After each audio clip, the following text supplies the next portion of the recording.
sorry if it's a little hard to hear out here because it's middle of summer and you're hearing the sounds of summer, which are cicadas. So we want to say hello and give you the July update. So first off, the biggest event we had this month was the Southeastern team coming from our seminary, Southeastern Seminary. And so they came at the hottest time of the year, the hottest week of the year. But none of them ever complained. It was incredible, their perseverance and just their willingness to serve. But honestly, this heat wave was unbelievable. So far, 80 people or more have actually died as a result of the heat, and 22,000 people were hospitalized this month, or during this heat wave. Basically this month. Yeah, this month. And so that's largely elderly people, a few children, and people who are still working on cleaning up from the floods from last month in Western Japan. So just be praying for the Japanese during this time. It's been a really rough year, heat-wise. While the team was here, we were able to accomplish a lot of things. The biggest praise is we think, we haven't confirmed yet, but we're following up with 3 people who have accepted Christ. So the verdict is still out, and whether that's 100% true or not, we're following up, and it's not, they're really close. So we did that. We did Olympic and general mapping of the area. So there's 2 major zones, the Heritage Zone and the Bay Zone. The team was out in the heat looking and mapping these areas to help us get information for ministry and strategy for the Olympics. And then along with that, we also did some ministry with some churches here in Tokyo. One of the churches was Praise Church, which is a new church friend of ours, basically. Also a new church plant. A brand new church plant in Musashi Sakai, which is on the west side of Tokyo. They did some American mini parties there to help bring in people. They did handing out flyers for those parties at the station, and then also did some other ministries in the area with the church, particularly a Mommy and Me kind of ministry where hanging out with moms and little kids. Yep, and then another church that the team worked with was Shinkoiwa Baptist Kyokai, so Shinkoiwa Baptist Church. And that's a church that we visited before, but this time I was able to share my testimony, and that was the first time I've ever done that in Japanese, so that was really exciting. There's another video of that if you want to check it out. We'll link to that at the end. But yeah, so that was really exciting, and then the team also acted as kind of entertainers and just testimonies and just fun people at their summer party at Shinkoiwa. So that was a really cool way to minister to that church as well.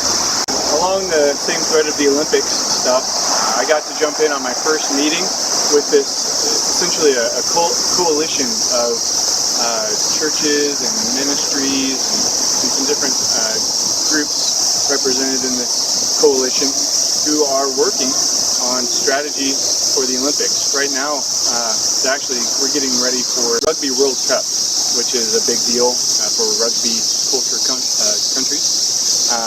And so that's going to be here next year, and that's sort of the precursor for a lot of ministry that's going to be going on here in the Olympics 2 years from now. So other stuff that has happened in July, I continue teaching those children's English classes I mentioned in our last video, covering for my friend who is in America at the moment. So I'm going to continue teaching them through August 20th. So that's been a lot of fun. And then also all throughout July, we've been doing our language lessons once a week. And that's been a bit of a challenge with me teaching the English classes, and then also it only being once a week. It's kind of hard to stay motivated to study and to push ourselves to move forward, not just to stay status quo. But we're going to begin full-time language study, so that's 3-hour lessons every day, 5 days a week in September. So yeah, looking forward to that, and also a little bit overwhelmed. Yeah. And one last little thing, it's just a simple thing, but it's part of missionary life, is that we are acting and serving in our church here on the field. So the church that we're going to, Dindokan, we helped with the AV booth. We helped do the video and the audio and things like that, all in Japanese. We had a lot of help. And there's a lot of technical difficulties, but it's just something that's just like, okay, we belong here. We're just another church member, and that feels really good. And on top of that, as far as DindoCon goes, we just wrapped up in the book of Hebrews. So all along the way, the pastor's actually been translating from the original languages to Japanese, because the current translation of the Bible in Japanese is not great. It's part of a larger project that will happen sometime down the road, and he's actually compiled all these translations, and we have a new translation of the book of Hebrews, that's a big deal. That's really, really cool. Yep. So, looking forward to August, here are some ways that you can pray for us. First off is that I would finish teaching my English class as well, and that God would make the kids feel loved by Him through me. I just want to end well with that. And then also pray for our language lessons, that we would be able to schedule well and continue to study well so that we continue to move forward. Yeah, and this month, so every month we have a Tokyo team meeting, so all of our missionaries in the area on our team, we get together once a month just to catch up, pray, praise God together, do some training, whatever is necessary for a team, and a monthly meeting.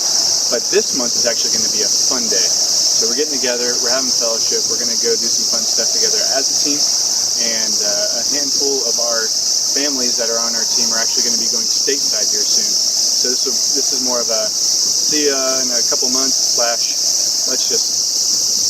relax from a busy summer and enjoy some fellowship. And then lastly, please pray for us as we have some teammates. One of those teammate families that's going to be going stateside, they're going to be transitioning their relationships to us and to others.